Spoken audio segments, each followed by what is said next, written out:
네, 안녕하십니까. 프라임법학원 행정쟁송법 담당 성기호입니다. 우리 공인노무사 수험생 여러분들께 이제 네 번째 인사입니다. 겨우 네 번째 인사인데 저의 필살기 정말 보여드린 거 별로 없습니다. 그럼에도 불구하고 또 우리 학원 측에서 저의 영순한 연기 강의를 수강하신 분들이 많다고 해서 상당히 고무적입니다. 네, 몇 번의 첫인사 강의, 설명회 등을 통해서 여러분들에게 살짝 존재감을 드러내었는데요. 네, 이게 연기 또 수강생들이 이미 수강 신청을 했다고 해서 정말 고무적입니다. 저의 별명이 뭐라고 했죠? 88이 기호라고 했습니다. 네, 이 힘이 팔팔거립니다. 뭔가 빨리 연기, 영순환을 시작하고 싶습니다. 자, 부지불식간의 상식을 하나 추가하셨죠? 저의 별명 88225. 1988년 2월 25일이 무슨 날이었습니까? 지금 현재 우리가 살고 있는 대한민국의 최고 규범인 헌법 시행일이라고 했습니다. 그죠? 자, 이처럼 우리 아주 어려운 행정쟁송법, 저 별명 하나로 이렇게 상식을 추가했는데 저의 집사람 얘기, 저의 아들 얘기, 기타 등등 신변 잡기적인 얘기를 막 듣다 보면요, 답안지가 써진다고요. 네, 어느 정도 간파하셨을 겁니다. 네, 그런 것 때문에 이미 저의 강의를 수강하고자 수강 신청을 하셨겠죠. 아직 교재도 안 나왔습니다. 네, 아직 제대로 연기 시작도 안 했습니다. 그럼에도 불구하고 저의 강의를 수강하신 이 여러분들께 이제 가지고 있는 모든 필살기를 연기 때 보여드려야겠죠? 네, 간혹 이렇게 얘기합니다. 아니, 연기 때 좀 모자란 거는 1기 때 보충하고 1기 때 모자란 거는 2기 때 보충하면 됩니까? 행정쟁송법 도저히 이해가 안 되는데요? 이렇게 말씀하십니다. 연기 때 제대로 하지 않는다면 언제 보충하시려고요? 1기, 2기 갈수록요, 행정쟁송법 한 과목 시험 보는 것도 아니고요, 여러 과목에 치이다 보면요, 행정쟁송법 제대로 공부할 시간 없습니다.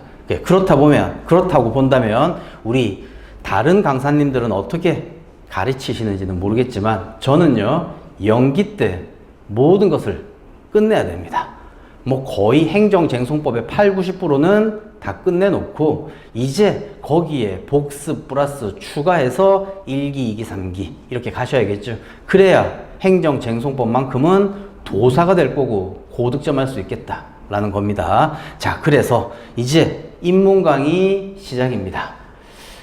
혹여 저의 수험생 여러분들 처음 인사드렸다라는 취지에서 첫 인사 강의라고 해서 행정쟁송법에 어느 정도는 맛을 보았습니다. 그 강의 혹여 수강하지 않으셨다면요, 반드시 수강하셔야 되겠습니다. 그거 플러스에 오늘 입문 강의까지 라고 한다면 간혹 또 이렇게 말씀하시죠. 연기 전까지 뭘 공부 좀 해야 될까요?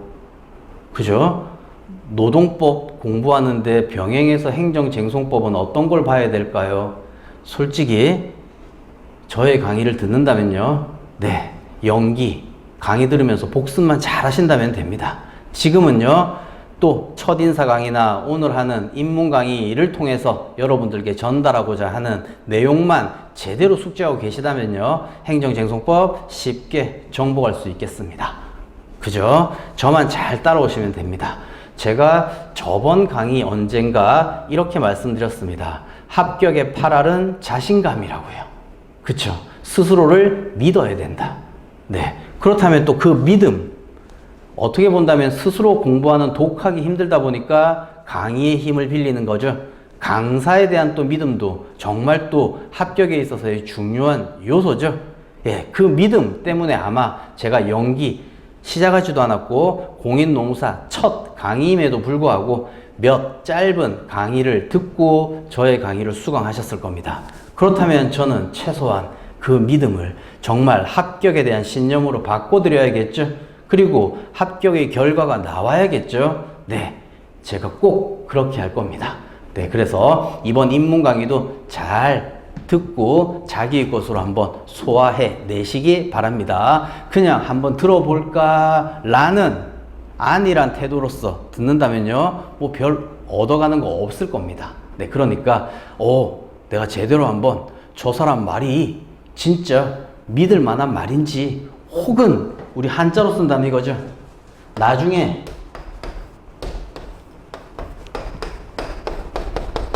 배신 때릴 말인지, 그쵸? 이게 등진다 이런 거죠. 네, 배신 때릴 말인지 잘 간파하셔야겠죠. 네, 그래서 절대 믿음을 저버리지 않겠다 이겁니다. 합격에 대한 믿음 확실히 심어드리겠다라는 겁니다. 네, 그렇다면 우리 또 이제 행정쟁송법에 대해서 한번 또 입문 강의 출발해 보시죠. 자, 우리 첫인사 강의에서 간략하게 말씀을 드렸습니다만은 한번 정리해 보겠습니다. 우리 시험에 있어서는 범위 한정이 또 중요하죠. 예를 들면 어떤 종류가 10가지가 있더라. 그런데 이 10가지 중에 2가지가 문제되고 이 2가지에 대해서 집중적으로 살펴봐야지 라고 한다면 범위 한정이 돼서 머릿속의 기억도 포커스가 맞춰집니다. 그런데 10개가 있는 건지 12개가 있는 건지 그 중에 몇 개가 문제되는 건지 이런 것들이 확정되지 않으니까 답안을 쓸 수 없고 이해가 안 되고 그렇습니다. 자, 그렇다면 오늘 또 입문 강의니까 했던 말 또 한번 해보도록 하겠습니다. 자, 행정법이라는 게 뭐냐 이런 거였습니다. 그죠? 행정법. 우리는 행정쟁송법인데 아니 다들 국가고시에서 시험 보는 행정법이 뭐냐라고 했었을 때 한마디로 줄인다면 행정조직과 그리고 행정청이 행하는 행정작용과 그리고 이러한 행정작용으로 인해서 권익이 침해되었다면 그러한 권익을 구제해주는 법, 이것을 통칭해서 행하는 일컫는 말이 행정법이다 라고 얘기했었었죠.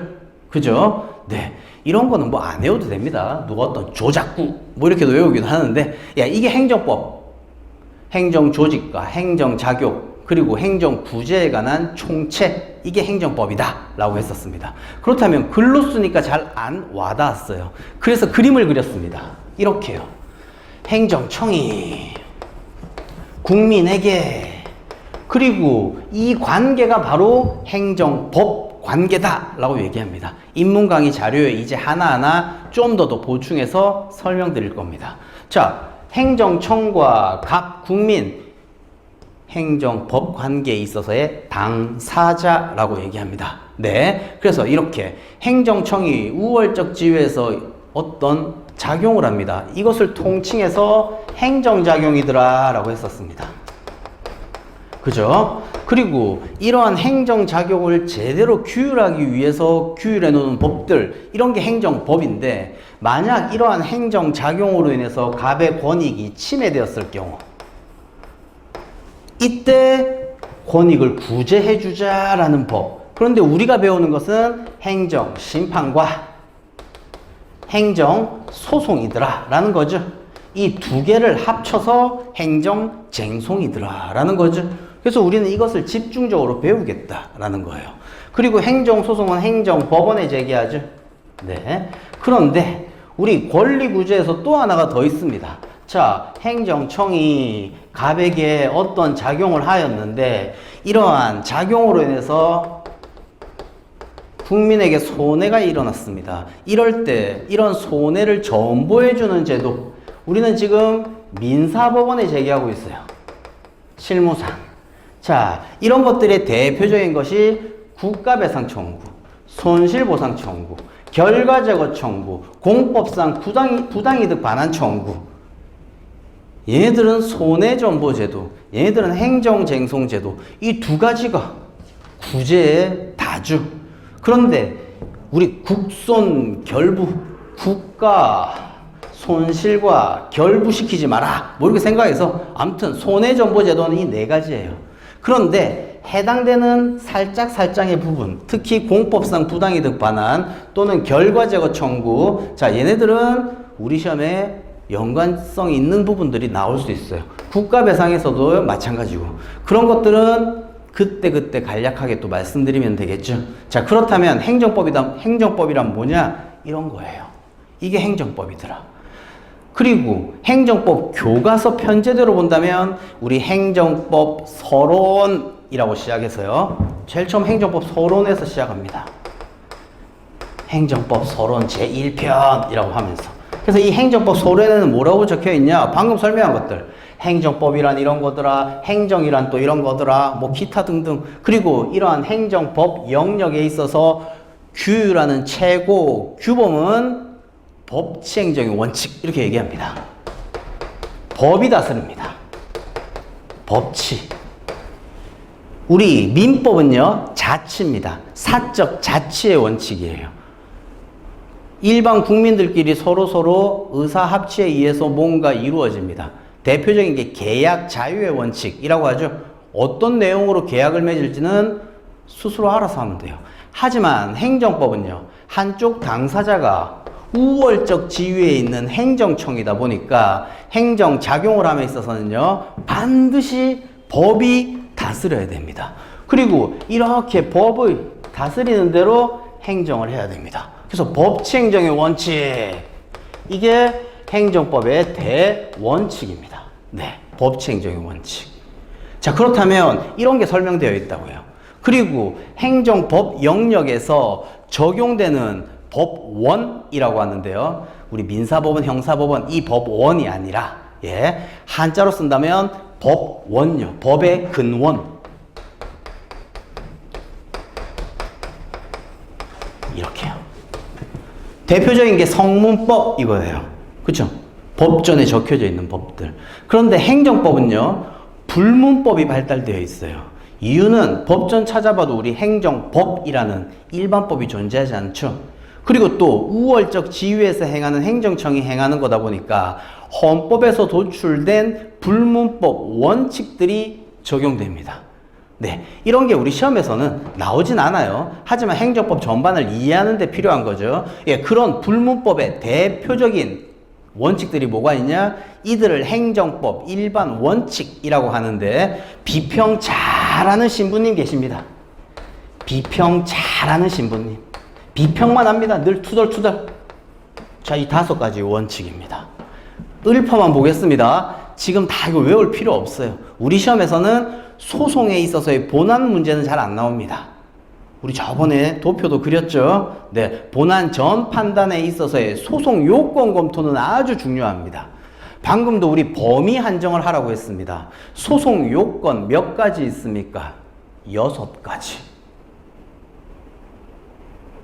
지금 복습이죠?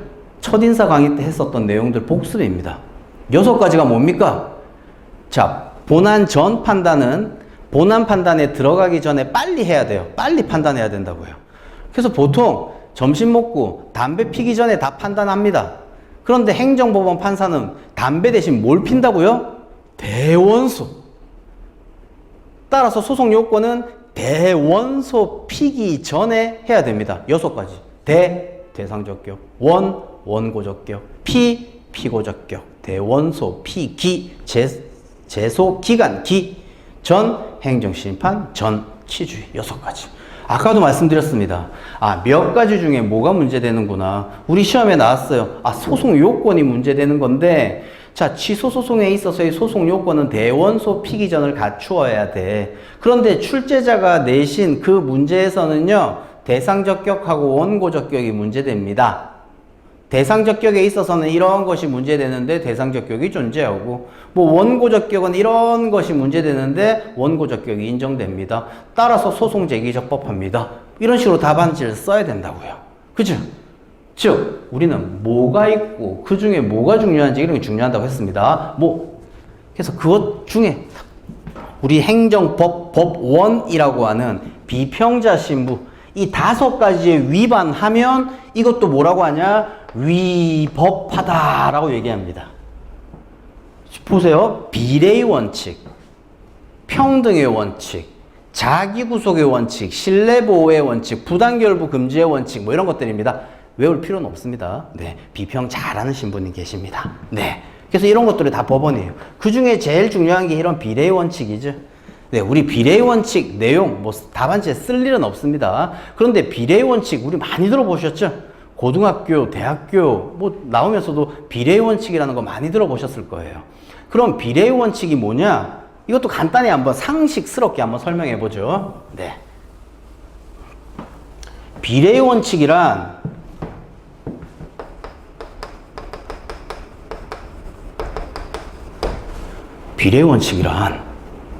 여러분들 혹시 공부하기 위해서 공부할 비용을 벌고자 새벽 인력 시장에 한번 나가보셨습니까?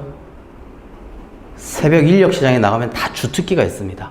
어떤 사람은 도배, 어떤 사람은 미장, 어떤 사람은 페인트 뭐 이런 거요. 보세요. 또 제가 좀 쓸데없는 얘기하고 있습니다. 네. 자연스럽게 뭔가 외워집니다. 또 이것도 하나 주관식 암기 비법스럽게 또 한번 맛보기로 한번 비례의 원칙 중요한 행정법의 법 1인데 우리 시험에서는 그닥 중요하진 않다. 근데 비례의 원칙이 뭐냐? 인력시장 얘기. 근데 겨울철에 일당 10만 원 벌려고 새벽부터 나갔더니 눈이 펑펑 내립니다. 나의 주특기는 페인트공. 근데 눈이 오니까 페인트 밖에 외벽에 칠할 수가 없어요. 오늘 공쳤구나. 그런데 갑자기 인력시장 사장님이 이렇게 얘기합니다. 여기에 목수할 사람 없냐? 오늘 갑자기 실내에서 목수가 한 명 비네. 목수할 사람 하니까 이 페인트공이 손 들고 이렇게 얘기합니다. 제가 목수할게요. 제가 오늘 목수할게요. 페인트공이긴 하지만 제가 목수일도 잘합니다. 비례의 원칙은요, 이겁니다. 목수 합비우. 네. 제가 목수 합비우. 답안지 써야 되잖아요. 우리 법전에 있는 내용들은 법전을 잘 활용해서 쓰면 됩니다. 하지만 법전에 없는 내용들은 써야 되거든요. 외워야 되거든요. 자, 비례의 원칙이란 목적과 제일 쉬운 말. 목적과 수단 사이에 합리적인 비례관계가 유지되어야 된다는 원칙을 말한다 이거예요. 여기서 조금 더 살 붙이면요, 일정한 행정법이니까 행정 목적과 이러한 목적을 달성하기 위한 수단 사이에 합비유 합리적 비례관계 유지되어야 된다는 원칙을 말한다 이거라고요. 이게 비례 원칙의 이렇게 답안지를 쓰는 거라고요. 네. 암기까지도 제가 책임지고 있죠. 그죠? 네. 목수 합비유 이게 비례 원칙의 의라고요. 상식으로 또 하나 추가해 놓죠. 네. 행정 목적과 이러한 행정 목적을 달성하기 위하여 필요한 수단들을 이렇게 수단 사이에 합리적 비례관계가 유지돼야 된다는 원칙. 이게 비례 원칙. 우리 대표적인 법원이 뭡니까? 비례 원칙과 관련된 것. 개미 죽이기 위해서 대포 쏘지 마라 이거예요. 개미 죽이는 게 목적이에요. 그런데 그 개미 죽이는 수단들은 여러 가지가 있을 거예요. 그죠? 농약을 뿌리든지 하다못해 몇 마리 안 되면 발로 밟아 죽이든지. 근데 대포 쏘면요, 개미뿐만이 아니라 그 주위에 있는 거 다 죽죠. 네, 뭐 이런 것처럼 아무튼 비례의 원칙 이런 것들이 우리 행정법 서론 파트에 있더라라는 거죠. 뭐 크게 중요하지 않고 수업 시간에 간단히 언급해 드릴 겁니다. 네, 이렇게 답안지 쓸 거라고요. 그러니 이렇게 제가 또 재밌게 가르치고 그리고 행정법 법학에 대한 지식까지 겸비하니까 제가 그랬습니다. 우리 정말 업무 강도 센 경찰분들, 현직 경찰분들의 승진, 그 직장 다니면서 공부하는 거 쉽지 않거든요. 그분들이 전부 저희 강의를 듣는 거죠. 왜? 쉽게 암기되니까. 그죠? 내 공부 시간이 조금 더 줄여지니까. 내가 열심히 암기해야 될 것도 이렇게 외우니까 쉽네? 이런 게 인식되는 거죠. 방금 우리 행정법의 대표적인 법 원인 비례의 원칙, 뭐 쓸 일은 없겠지만 목수와 비유. 나중에 조카가 물으면 삼촌 비례의 원칙이 뭐야? 목수와 비유. 그죠? 아무튼 자, 이런 게 행정법 서론 파트에 있더라라는 거예요. 그리고 이제 그 다음부터 배우는 게 이제 행정행위죠. 행정청이 행하는 행위 중에서도 우월적 지위에서 일방적으로 행하는 행위들, 이게 대표적인 우리 우일이 이것도 말씀드렸습니다. 그죠? 네. 그리고 또 그 밖의 행위 형식, 행정행위가 아니라 그 밖의 행위들이 현대행정에서 많이 나타났다. 공법상계약, 사실행위, 그쵸? 행정계획, 기타 등등등등. 그죠? 그래서 이 두 가지를 합쳐서 우리는 뭐라고 합니까? 행정작용이더라 라고 하는 거예요. 그죠? 네. 그래서 행정행위편, 그 밖의 행위편. 이 부분 배우고 난다면 이제 행정, 행위, 처분, 함에 있어서 적정한 규율을 행하게 하기 위해서 좀 더 적정하고 공정한 처분을 내리기 위해서 일정한 절차를 거쳐야 된다. 절차. 그 다음 정보 공개.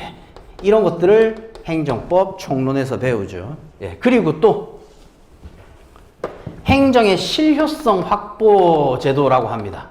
이것도 우리 시험에서 잘 안 나옵니다. 예. 실효성 확보.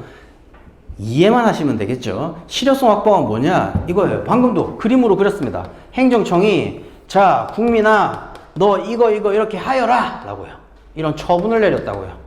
즉, 예를 들어 보죠. 자, 갑, 너는 무허가로 도로변에 집 짓고 살고 있네. 철거해. 철거명령. 이런 처분을 내렸습니다. 그런데 갑이 이에 안 따르면 어떡할 거예요? 이때 뭡니까? 대신 철거해버리죠. 이런 것들 대집행 이런 거라고 얘기하는데 이런 것들 배우는 게 실효성 확보책 이런 겁니다. 그죠? 여기 이거의 행정작용들이고 그리고 난 다음에 이제 행정법 총론 파트에서 맨 마지막에 있는 게 권리구제편이라고 해서 방금 얘기했던 손해전보 국가 손실과 결부시키지 마 이런 것들 배워요. 국가배상, 손실보상, 결과적으로 청구, 공법상 부당이득 반환 청구. 이게 손해전보. 그 다음 또 배우는 편이 행정쟁송편. 이게 우리 시험 범위죠. 여기까지가 행정법 총론입니다. 네, 우리 행정법 교과서 심심할 때 서점 가보십시오. 행정법 전체 편제가 이렇게 되어 있다고요. 그죠? 그렇다면 우리는 이 행정쟁송편만 배우지만 앞에서 배우는 각각의 내용들에 필요한 부분이 있을 거죠? 이런 부분들 수업 시간에 정리할 겁니다. 근데 대충 어떻게 정리되냐? 이런 행정행위, 그 밖의 행위들에서 필요한 것들은 우리 소송 요건 중 대원소 피기전이라고 했는데요. 대상적격에서의 문제됩니다. 대상적격. 우리 이미 공부했다면 대상적격은요. 저의 집사람, 여동생, 처제죠? 처분 플러스 재결이더라 이거예요. 그죠?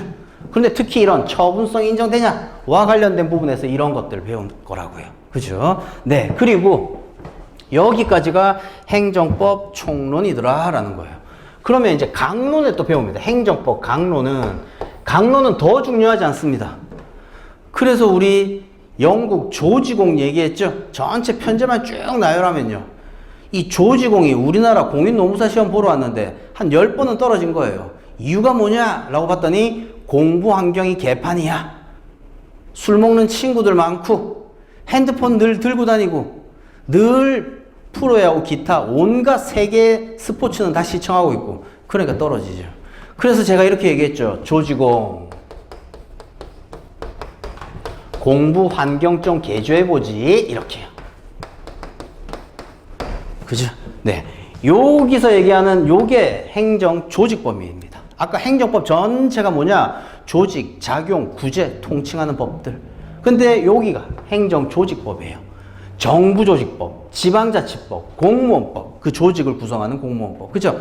요 내용은 어디서 문제되냐? 또 우리 피고적격에서 문제됩니다. 간단하게. 그죠? 우리 그림으로 그렸습니다. 자, 이렇게 행정청 갑에게 이러한 행정작용을 하더라. 이러한 행정작용은요, 저렇게 크게 중요한 행정행위. 그 다음 조금 덜 중요하지만 암튼 그 밖의 행위. 그죠? 이런 작용을 하고 이게 작용법. 그런데 국민의 권익이 침해되었을 때 구제해주자. 이게 구제법. 그러면 행정기관을 구성하는 조직법. 갑이 소송을 제기한다면 국민이 원고가 될 거고 행정청이 피고가 된다고 했죠? 요 피고적격, 요 행정청과 관련해서 권한이 위임이 있었을 때 누가 피고가 되냐, 기타 등등의 이런 부분에서도 살짝 언급되는 정도 알고 계시면 되고, 그 다음 이 부분들에 있어서는요 특별행정작용법이에요. 즉 특별한 행정 분야에 있어서의 행정 작용들을 통칭한 것들, 이런 것들이에요. 공물, 부담, 환경, 경찰, 뭐 이런 국가개발, 그죠? 조세, 이런 것들인데 이거 다 중요하지 않아요. 어디서 이것도 문제되냐? 이런 특별한 행정 작용이 아까도 얘기했듯 대상적 격, 즉 처분성이 인정되냐, 이런 것들과 연관시켜서 중요한 테마들이에요. 이게 행정법 강론. 그죠? 자, 그렇다면 우리는 또 우리가 공부해야 될 범위가 한정되었습니다. 아, 국가고시에서 전부 행정법이라고 시험 보는 그 과목 중에 총론, 강론, 그런데 강론은 또 중요하지 않고 우리가 필요한 부분은 행정쟁송. 요 행정쟁송의 다른 챕터에서 필요한 부분들만 잘 포섭해 오면 되겠다라는 거죠. 네, 그런 부분들을 이제 수업 시간을 통해서 제가 정리해 드리겠다라는 거죠. 네, 그래서 우리가 배우고자 하는 것은 행정쟁송이더라라는 거였어요. 그래서 우리가 배우고자 하는 이러한 행정쟁송에 대해서 그림을 그려본다면 이미 그렸죠. 행정청이 국민 갑에게 어떠한 땡땡 처분을 할 건데 이러한 처분에 의해서 국민의 권익이 침해되었다면 이러한 국민의 권익을 구제해주기 위해서 이런 국민이 행정심판을 제기하더라, 행정소송을 제기하더라, 이런 것과 관련해서 배우는 법이 우리는 행정쟁송법이더라 라고 했었었죠. 네. 그리고 행정소송이 중요하고 행정심판은 행정심판에 있어서 소송과 거의 다 동일합니다. 그런데 행정심판에 있어서의 특유한 제도들만 또 잘 안다면 되겠다라는 거죠. 네. 그래서 그렇게 우리는 설명드렸습니다. 이것이 행정법이다라는 거죠.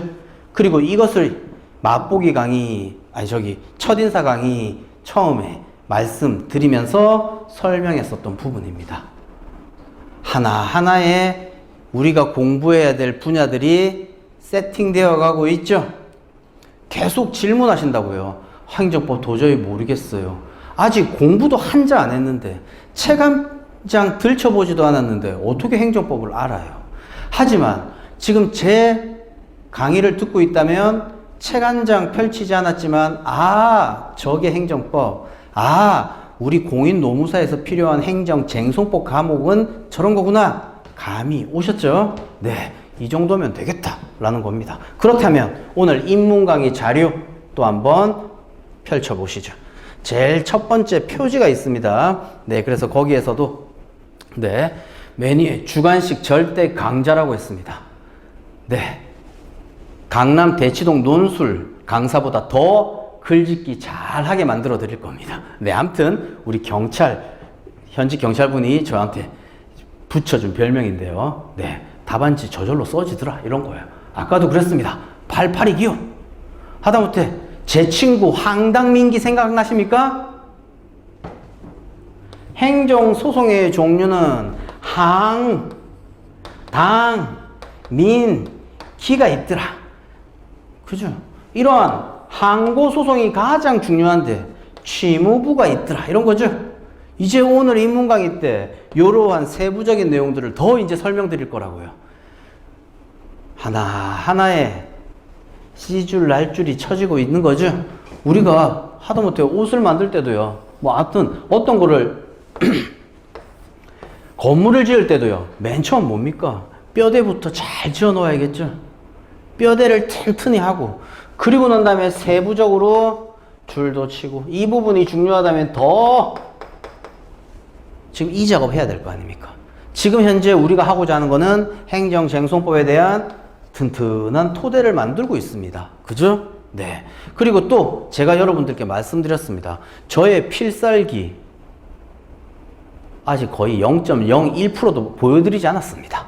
네. 이제 본격적인 다음 달인가요? 이제 10월달 연기 강의 때부터 이제 필살기 하나하나 이제 보여드리는 거겠죠? 교재도 멋지게 나올 거고, 그죠? 네. 그래서 행정쟁송법만큼은 절대 고민하지 않으셔도 되겠다. 네. 자, 그래서 아직까지는 입소문이 들퍼졌지만 지금 저에게 수강하시는 분들은요, 저와 동고동락 하시는 거죠. 저도 행정쟁송법 노무사 분야에 있어서의 첫 강의, 그죠? 다른 직렬에서는 이미 다 하고 있었지만 노무사에서는 첫 강의. 여러분들은 저를 믿고 처음 공부 시작. 같이 뭔가를 이루어내셔야겠죠. 여러분들은 내년에 합격을, 저는요 내년부터 행정쟁송법 1타 강사로 그죠? 네, 이렇게 같이 뭔가를 만들어가는 강의가 되겠습니다. 오늘 입문 강의 뭐 첫 시간이었는데 거의 워밍업 수준에서 뭐 이런저런 말씀드렸습니다. 10분 정도 쉬고 이제 본격적으로 행정쟁송법 입문 강의 내용 들어가 보도록 하겠습니다. 뭐 자료, 입문 강의 자료 뭐 프린트 하고요. 또 우리 첫 시간에 저희 강의를 들으셨다면 첫인사 강의 자료도 있을 겁니다. 같이 거기에 법조문도 언급되어 있기도 하고, 네, 유사한 개념들, 그때 설명드렸던 개념들 다시 머릿속으로 복귀시킬 수 있게 자료 2가지 뽑아 놓으시고, 그리고 입문 강의 들어가시기 바랍니다. 그래서 첫 페이지 표지에는 오늘 입문 강의 다 듣고 난 다음에 표지에 적혀 있는 말 다시 한번 읽어 보신다면, 오, 진짜 그랬네 라고, 네, 생각되실 겁니다. 네, 10분 쉬고 우리 2페이지에 있는 이제 행정쟁송법 개간도 이제 여기서부터 이제 제대로 행정쟁송법의 내용들 들어가 보도록 하겠습니다.